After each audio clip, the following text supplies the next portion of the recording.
자, 첫 번째 단원 합법과정문의 본질과 태도 형성평가 시작하도록 하겠습니다. 사회적 의사소통으로서의 화법의 특성으로 적절하지 않은 것은 이랬네요. 화법이야, 화법. 자, 선택지 봅시다. 1번, 화자와 청자가 상호작용하며 이루어진다. 어때? 맞지, 당연히. 대답하셔도 됩니다. 2번, 화자는 청자의 요구나 기대 등을 반영하며 의사소통한다. 특별히 이상한 부분? 없지요. 청자에 대해서 당연히 생각해 봐야 되는 거고. 3번, 의사소통의 과정에서 특정한 의사소통 문화가 형성되기도 한다. 뭐, 그럴 수 있지만 혹시나 이게 잘 모르겠으면 그냥 일단 남겨두시고요. 4번, 의사소통 과정에서 화자와 청자가 상호 교섭하여 새로운 의미를 구성해내기도 하지만 혹시나 이것도 모르겠으면 잠깐 두고 봅시다. 5번, 화자와 청자가 문자 언어를 통해 의사소통함으로써 그냥 봐도 틀린 게 보이네요. 무슨 언어? 문자 언어라고 나왔는데 화법은 말하기니까 문자 언어니? 예. 아니야. 음성 언어를 통해 화법은 음성 언어를 가지고 의사소통하는 그런 언어의 종류죠. 그러니까 문자 언어라는 부분이 아예 확실하게 틀렸네. 그러니까 5번이 답이겠습니다. 3번, 4번은 맞는 거예요. 새로운 의사소통 문화가 형성되기도 하고 또 새로운 의미가 구성될 때도 있고 그렇습니다. 자, 2번 갑니다. 이 글을 통해 글쓴이가 전하고자 하는 내용으로 적절한 것은 그랬습니다. 내용을 읽어보셔야 2, 3, 4 문제를 풀 수 있으니까 내용을 잘 읽어보시고 그 다음에 문제를 풉시다. 글쓴이가 전하고자 하는 내용은 뭔가 지금 수영장에도 그러니까 올림픽 선수들이 사용하는 수영장에도 구조요원이 뭐 이렇게 배치된다 뭐 이런 얘기를 하면서 제일 마지막 부분에 주제가 나와 있네요. 그러니까 안전 기준을 원칙대로 준수해야 안전이 잘 지켜질 수 있다. 뭐 이런 얘기지. 뭐 여기에 수영장에 꼭 안전요원을 배치하자 뭐 이런 얘기는 아니지. 그지? 전반적으로 더 큰 의미로 살펴보면 저런 얘기였습니다. 그러면 답을 바로 고를 수 있네요. 선택지 1, 2, 3, 4, 5번을 읽고 나서 답을 찾으면 몇 번? 3번이 되겠습니다. 자, 그 다음에 3번 내려갑니다. 이 글의 수술 방식을 보기에서 골라 바르게 묶은 것은 전문가의 의견 보이니? 전문가의 의견 안 보여요. 그 다음에 다양한 비유법을 사용하고 있다. 그랬는데 비유법, 니네가 뭐 알고 있는 직유, 은유, 의인법 이런 게 다 비유야. 야, 여기는 문학작품이 아니기 때문에 그런 비유법이 나오기는 힘들겠죠? 나오지 않고 있어요.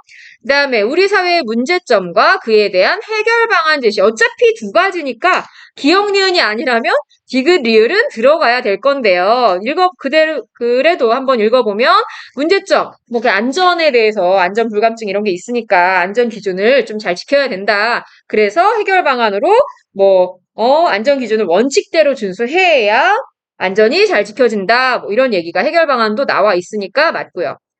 도입부에 독자의 흥미를 유발할 수 있는 사례에 뭐가 있었나 보니까 2016년 올림픽 때 올림픽 수영장에 인명 구조 요원들이 배치돼서 화제가 됐다. 뭐 이런 얘기가 흥미를 유발할 수 있는 사례에 해당이 되겠죠. 그래서 답은 5번이 되는 겁니다. 이거는 뭐 아닌 거 먼저 찾아내고 나니까 답이 자연스럽게 나왔습니다. 4번 주관식이니까 그냥 간단하게 할게요. 공동체를 포함해서 장문 활동이 어떤 점에서 사회문화적 실천행위라고 할 수 있는지 그냥 써드릴게요. 개인 간의 의사소통을 넘어 개인 간의 의사소통을 넘어 공동체의 발전을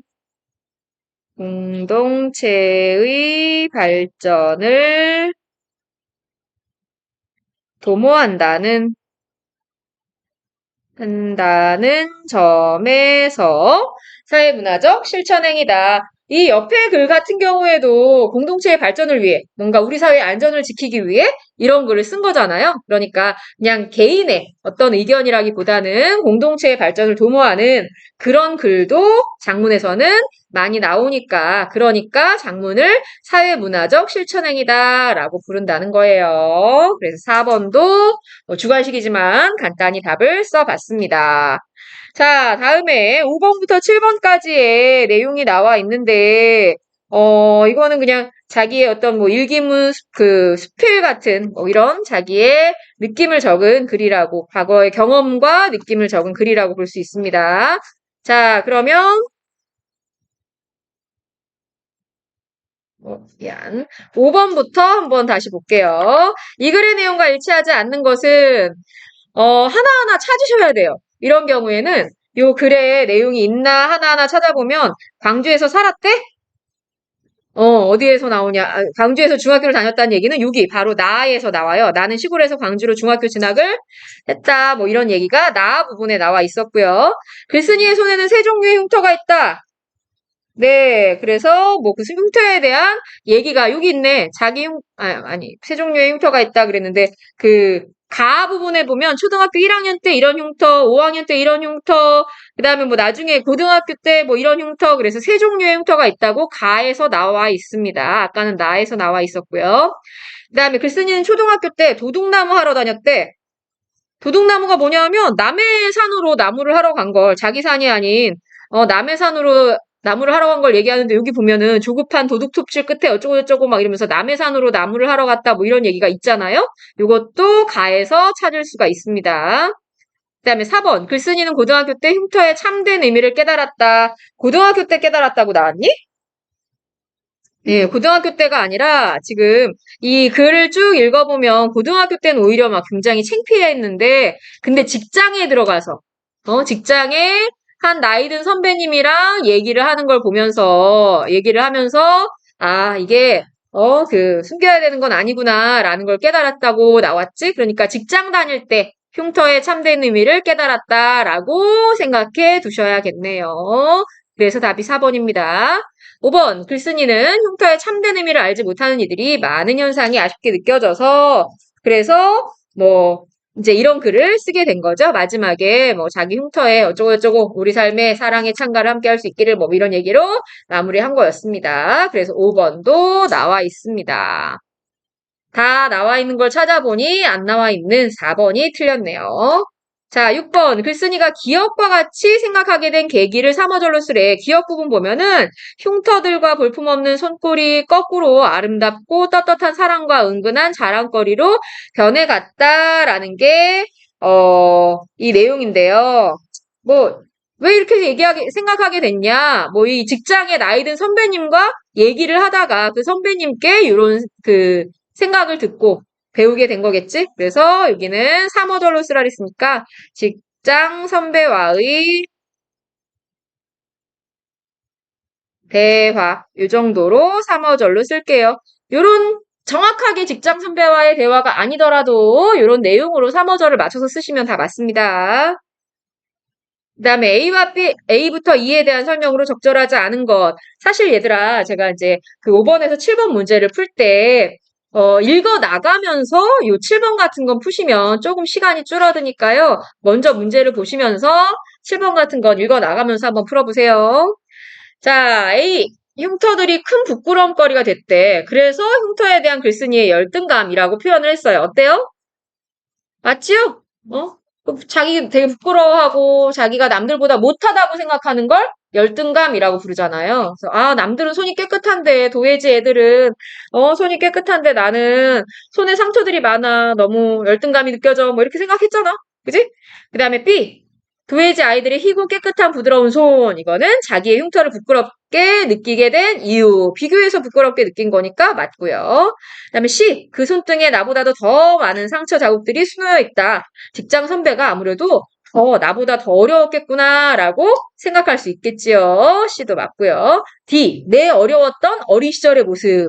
글쓴이가 잊고 싶어하는 부정적인 모습에 해당한다. 요거는 어때요? 원래는 조금 고등학교 다닐 때까지는 창피했을지 모르지만 지금 요 부분은 직장에 들어와서 이제 자기가 생각을 한 그런 부분이기 때문에 부정적인 모습이 아니라고 보시면 되겠지요. 이까지 마저 보세요. 혹시나 이상하게 생각되는 사람이 이까지 마저 보시면 작은 상처나 흉터 하나 지니지 않으려 한다. 이거는 어려움을 회피하고자 하는 요즘 사람들에 대한 글쓴이의 비판적 시각이 맞겠지요. 그래서 손에 있는 상처를 가지고 요즘 사람들의 어떤 그 생활 태도 이런 걸 조금 비판적인 시각으로 나타낸 그런 글이라고 보시면 되겠습니다. 마지막 8번. 일상생활에서 긍정적인 자기정체성을 함양하기 위한 방법을 보기에서 골라 바르게 묶은 것은. 이거는 요 지문과 묶인 게 아니구나. 그냥 따로 떨어져 있는 문제니까 한번 봅시다. 긍정적으로 자기 정체성을 가지려면 어떻게 해야 되나 교과서에서 배웠습니다. 주변 사람들과 진정성 있는 대화를 나눈다. 그러면서 자기 정체성이 좋아질 수도 있죠. 여기 지금 앞에 있는 지문에서 직장 선배와 이렇게 진정성 있는 대화를 나누면서 자기 손에 대해서 다시 사랑하게 되고 뭐 이랬대잖아. 그 다음에 니은, 일기와 스필과 같이 자기를 표현하는 글을 쓰다 보면 아무래도 자기 반성을 하게 되고 자기에 대해서 되돌아보게 되고 이러면서 자기 정체성을 함양할 수 있겠지요. 공동체 현안에 대한 토론과 토의 이것도 좋겠지만 이건 공동체에 대한 거잖아. 그러니까 개인적인 긍정적인 자기 정체성과는 좀 거리가 멀겠고요. 그 다음에 다른 사람들과 의미, 가치, 태도 등을 공유하고 이를 바탕으로 원만한 인간관계를 맺는다. 라는 것도 뭐 나쁜 말은 아닌데 자기 정체성에는 아무래도 기업과 니은이 더 좀 들어갈 수 있기 때문에 아무래도 리을보다는 기업과 니은으로 고르심이 더 나을 것 같아요. 그래서 답은 1번으로 하도록 하겠습니다. 자, 다음 페이지 넘어갑니다. 뒷페이지 넘어가시면 이번엔 9번 문제. 화법과 작문활동을 통해 공동체의 발전에 기여한 사례 그랬는데 공동체의 발전이에요. 그래서 뭐 1번 같은 경우에 자신의 삶을 성찰하는 내용을 담은 수필을 작성하였다 이랬는데 이게 공동체의 발전과는 물론 자기의 자아 정체성 뭐 이런 거는 굉장히 좋아질 수 있겠으나 공동체의 문제와는 상관이 있다 없다? 상관이 없다. 그래서 1번을 답으로 하셔야겠죠? 나머지가 어떻게 맞는지 볼게요. 수필을 작성하는 거 이런 거는 아무래도 개인적인 그런 문제에 해당이 되니까 1번을 답으로 하시고요. 보니까 학교 청소를 용역업체에 위탁해야 한다라는 논제로 토론을 했대. 토론 같은 거 공동체의 발전에 기여할 수 있다 그랬어요. 실패를 하는 문화를 조성해야 한다고 주장하는 논설문 같은 것도 자기의 주장을 내세우는 글이니까 다른 사람이 읽고 뭔가 공동체의 발전을 위해서 뭐 기여할 수 있겠죠. 아파트 단지 내 지상으로 택배 차량이 출입하는 문제에 대해 협상을 했다. 협상도 마찬가지입니다. 공동체의 문제에 대해서 얘기하는 거고 동아리 활동을 하는 날에 사복을 입을 수 있도록 허가해달라는 건의문 작성. 이거 학교 전체 학생들한테 뭔가 공동체의 발전에 기여한 그런 예가 되겠죠. 나머지는 다 공동체를 위하는 그런 그 내용에 해당이 되고 1번만 개인을 위하는 글에 해당이 됩니다.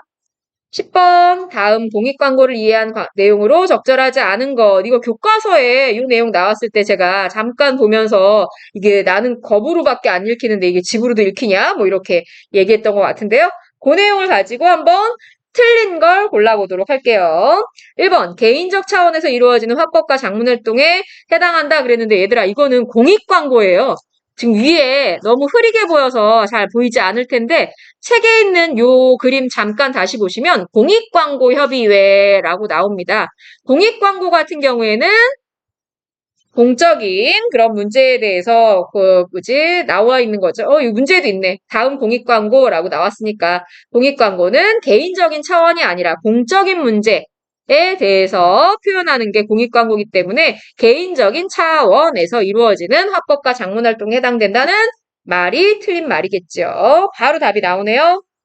2번, 집으로도 읽을 수 있고 겁으로도 읽을 수 있다고 그랬고요. 우리 사회 문제점과 해결 방안을 제시하는 공익광고였고요. 아동학대 피해 예방에 대한 공익광고였고요. 가정에서 학대받는 아이들에게 집이 겁나는 공간이어서 집으로도 읽히고 겁으로도 읽히고 이렇게 만들었다고 얘기했습니다. 나머지는 다 맞는다는 걸 알 수가 있네요. 간단히 10번 문제 풀었고요. 11번 올라갈게요. 화법과 작문의 맥락 유의에 대한 설명으로 적절하지 않은 것은 이라고 했습니다. 화법과 작문의 매체는 가급적 최신의 매체를 이용하는 것이 좋다. 이런 말은 들어본 적이 없긴 한데 그래도 맞는지 틀리는지 모르겠으니까 일단 확실한 것부터 봅시다. 2번 화법과 작문의 주제는 전달하고자 하는 요점이나 결론 어때요? 맞는 것 같죠? 네. 3번 화법과 작문의 목적은 정보 전달을 목적으로 하든가 설득을 목적으로 하든가 아니면 자기 표현과 사회적 상호작용 등으로 나눌 수가 있겠습니다. 그다음에 합법과 장문의 청자나 독자에 따라 요구 관심 수준이 다르기 때문에 이런 걸 방법을 달리해야 된다는 건 당연히 맞는 말이고요. 5번 합법과 장문 활동은 주제, 목적, 청자나 독재, 매체, 담화나 글의 유형 등 다양한 맥락 요인이 결합하여 이루어진다고 교과서에서 배운 적이 있습니다. 답은 그렇다면 1번이 되겠네요. 가급적 최신의 매체를 고를 만한 이유는 아니네. 골라야 된다는 건 나와 있지 않았습니다. 뭐 최신의 매체가 좋은 거 아니에요? 맞아. 뭐 좋은 거긴 할 것 같은데 그렇다고 이제 왜 국어 같은 경우에는 국어 수업 시간에는 선택지가 5개 있을 때 아닌 걸 골라라 그러면 제일 아닌 걸 고르는 거고 맞는 걸 골라라 그러면 제일 맞는 걸 고르라고 얘기했었죠? 여기도 2, 3, 4, 5가 너무 확실하게 맞기 때문에 뭐 이래도 좋긴 하겠지만 이렇게 교과서에 설명되어 있지도 않았고 뭐 옛날 매체를 골라도 뭐 상관이 없는 뭐 이런 상황이 될 수도 있으니까 1번을 답으로 해주셔야 되는 겁니다.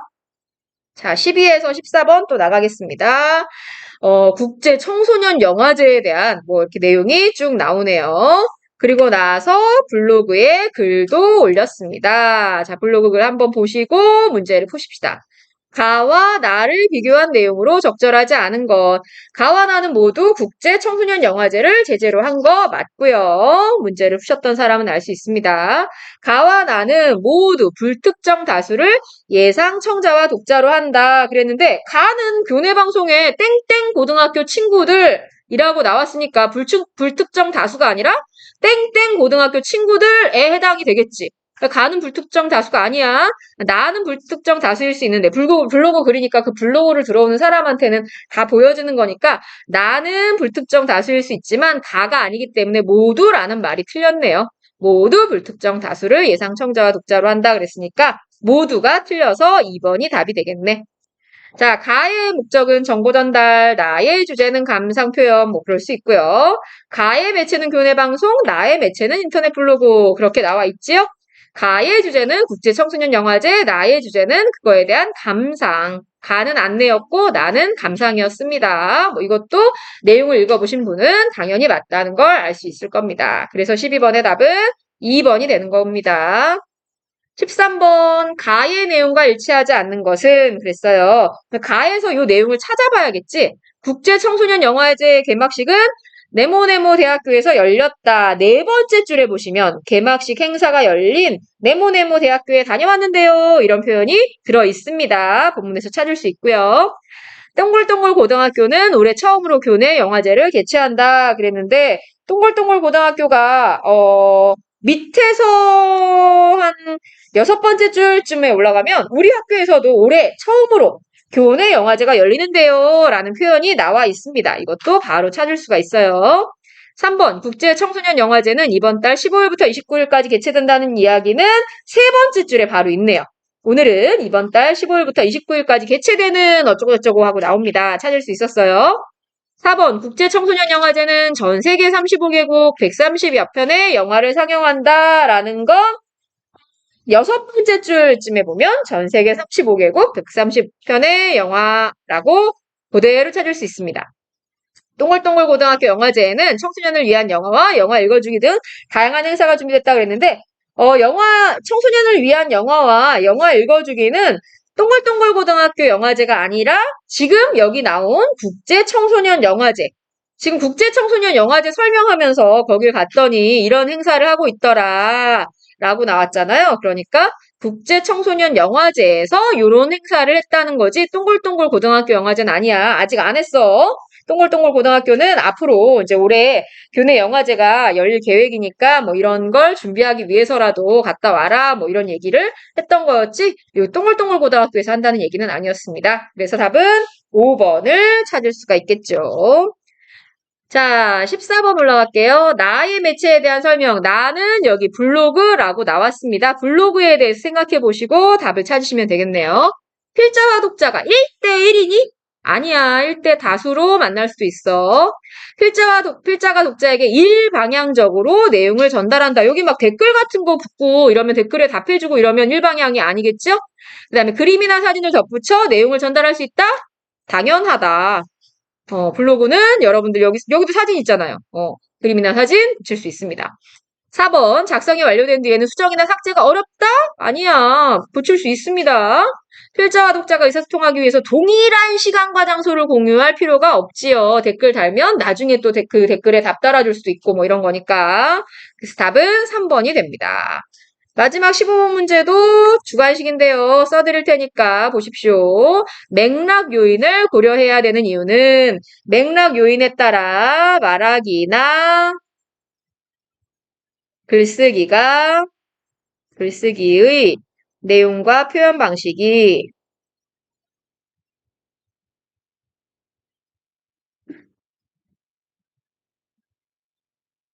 달라지기